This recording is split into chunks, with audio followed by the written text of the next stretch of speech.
नमस्ते। जब भी हम इतिहास के बारे में सोचते हैं तो क्या ख्याल आता है? बड़े बड़े राजा, आलीशान किले, जंगें।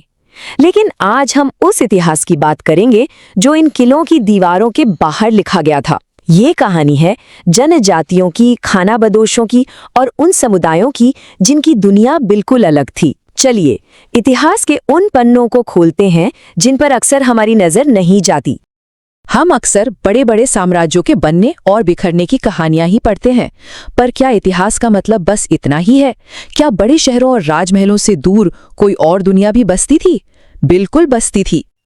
असल में उस दौर में भारतीय उपमहाद्वीप में एक नहीं बल्कि दो दुनियाएं साथ साथ चल रही थीं। एक तरफ था वो समाज जो ब्राह्मणों के बनाए वर्ण व्यवस्था के नियमों पर चलता था, जिसमें ऊंच नीच और जात पात थी, और दूसरी तरफ जंगलों और पहाड़ों में बसती थी एक और दुनिया जहां इन नियमों की कोई जगह नहीं थी। इन्हें हम जनजातियां कहते हैं, जहां समाज का आधार जात पात नहीं बल्कि खून का रिश्ता और आपसी भाईचारा था। तो चलिए इस अनदेखे इतिहास की यात्रा पर निकलते हैं। सबसे पहले हम समझेंगे कि ये इतिहास मुख्यधारा के इतिहास से इतना अलग क्यों है। फिर हम जानेंगे कि ये जनजातियां कौन थीं और खानाबदोशों का जीवन कैसा होता था। इसके बाद हम देखेंगे कि कैसे कुछ जनजातियों ने अपने इतने शक्तिशाली राज्य तक बना लिए, और आखिर में समझेंगे कि ये सब मिलकर हमारे इतिहास की पूरी तस्वीर को कैसे बदल देता है। तो हमारा पहला पड़ाव है ये समझना कि हम इसे एक अलग इतिहास आखिर कह क्यों रहे हैं। ये कहानी हमें बड़े शहरों और राजमहलों की चकाचौंध से बहुत दूर ले जाएगी।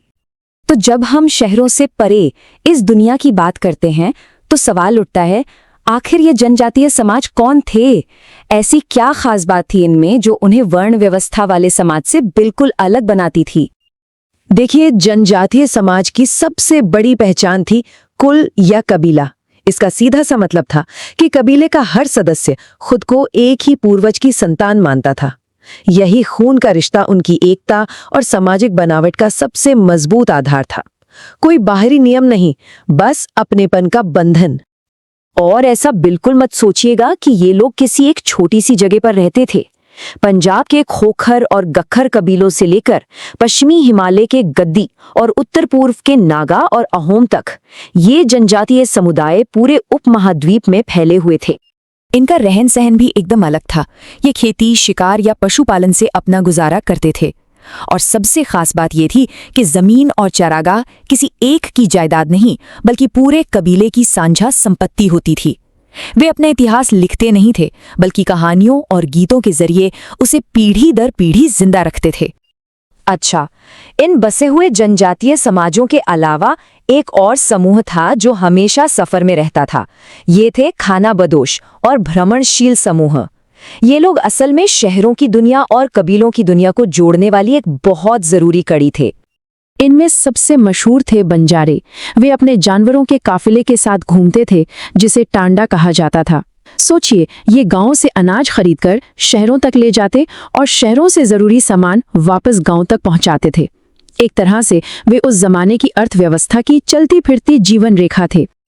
जरा कल्पना कीजिए, 17वीं सदी में एक अंग्रेज व्यापारी पीटर मुंडी ने अपनी आंखों से जो देखा उसे लिखा। एक ही टांडा मतलब एक ही काफिले में 14,000 बैल। ये दिखाता है कि उनका व्यापार कितने बड़े पैमाने पर होता था। ये कोई छोटा मोटा काम नहीं था, ये तो एक बहुत बड़ा ऑपरेशन था। और अगर 14,000 बैल बहुत ज्यादा लग रहे हैं तो जरा इस संख्या पे गौर कीजिए, 1 लाख। जब मुगल सेना किसी जंग पर निकलती थी तो यही बंजारे अपने 1 लाख बैलों के विशाल काफिले के साथ सेना को अनाज पहुंचाते थे। सोचकर देखिए ये कितनी बड़ी लॉजिस्टिकल पावर रही होगी। वो सिर्फ व्यापारी नहीं थे बल्कि साम्राज्यों के सैन्य अभियानों का एक अहम हिस्सा थे। खानाबदोशों की इस संगठित दुनिया से हमें ये पता चलता है कि जनजातीय समाज हमेशा छोटे और बिखरे हुए नहीं थे, बल्कि समय के साथ कुछ जनजातियों ने तो इतनी तरक्की कर ली कि वे कुछ शक्तिशाली राज्यों के रूप में उभरकर सामने आए। आइए अब इसी हैरान कर देने वाले बदलाव की कहानी देखते हैं। इसका एक बेहतरीन उदाहरण है गोंड लोग। वे गोंडवाना नाम के एक बहुत बड़े जंगली इलाके में रहते थे, जो आज के छत्तीसगढ़, मध्य प्रदेश और महाराष्ट्र के कुछ हिस्सों में फैला है। यहीं पर उन्होंने गढ़ कटंगा नाम का एक बहुत शक्तिशाली और अमीर राज्य स्थापित किया।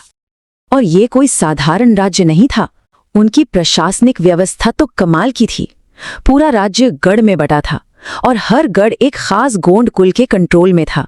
फिर गढ़ों को 84 गांव की यूनिट, जिसे 84 कहते थे, उसमें बांटा गया और फिर 84 को भी 12-12 गांव की यूनिट, जिसे बरहोद कहते थे, उसमें बांटा गया था।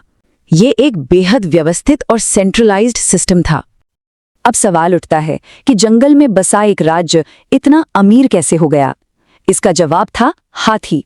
जी हाँ, गोंड लोग जंगली हाथियों को पकड़कर उन्हें दूसरे राज्यों को बेचने में माहिर थे। उस जमाने में हाथियों की, खासकर सेना के लिए, बहुत ज्यादा मांग थी। इसी व्यापार ने गढ़कटंगा को एक बेहद धनी राज्य बना दिया था। अब चलते हैं भारत के उत्तर पूर्व की ओर, जहां एक और शक्तिशाली जनजातीय राज्य का उदय हुआ, अहोम। ये लोग 13वीं सदी में आज के म्यांमार से आकर ब्रह्मपुत्र घाटी में बसे और धीरे धीरे एक विशाल साम्राज्य खड़ा कर दिया। और कमाल की बात तो ये है कि 7वीं सदी आते आते वे खुद ही बेहतरीन क्वालिटी की तोपें और बारूद बनाने लगे थे। उनकी ताकत का सबसे बड़ा सबूत मिलता है 1671 की सरायघाट की लड़ाई में। यहाँ अहोम सेना ने अपने महान सेनापति लचित बोरफुकान के नेतृत्व में एक बहुत बड़ी मुगल सेना को करारी शिकस्त दी थी। ये जीत उनकी सैन्य कुशलता का एक बेमिसाल उदाहरण है। उनकी सफलता के पीछे एक अनूठी व्यवस्था थी, जिसे पाइक सिस्टम कहते थे। ये एक तरह से राज्य के लिए अनिवार्य सेवा थी। हर गांव को बारी बारी से अपने कुछ लोग राज्य के कामों के लिए भेजने पड़ते थे। इन्हीं पाइकों ने बांध बनाए, सिंचाई के साधन विकसित किए और जब जंग का वक्त आया तो सैनिक बनकर राज्य की रक्षा भी की। तो गोंड और अहोम जैसे राज्यों की इन कहानियों को जानने के बाद हम एक बड़े सवाल पर पहुंचते हैं।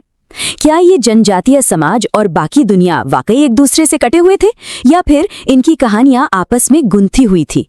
चलिए अपने आखिरी हिस्से में इसी गुत्थी को सुलझाते हैं। जवाब है बिल्कुल नहीं। सच्चाई तो ये है कि ये दो दुनियाएं हमेशा एक दूसरे से मिलती जुलती रहीं, व्यापार करती रहीं और कभी-कभी लड़ती भी रहीं। ये एक लगातार चलने वाला लेनदेन था, जिसके कारण दोनों ही समाजों में समय के साथ गहरे बदलाव आए। इस संपर्क के कई अलग अलग नतीजे निकले। कुछ जनजातियां धीरे धीरे जाति व्यवस्था का हिस्सा बन गई, वहीं कई दूसरी जनजातियों ने अपनी आज़ाद पहचान और संस्कृति को मजबूती से बनाए रखा।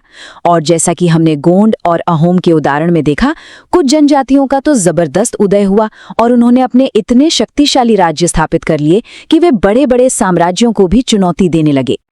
तो अंत में ये सवाल हम सबके लिए है, जब हम इतिहास को सिर्फ राजाओं और किलों की कहानी न मानकर इन शक्तिशाली जनजातियों और गतिशील खानाबदोशों को भी उसमें शामिल करते हैं, तो भारत के अतीत की हमारी समझ कितनी गहरी और कितनी ज्यादा मुकम्मल हो जाती है, इस पर जरूर सोचें।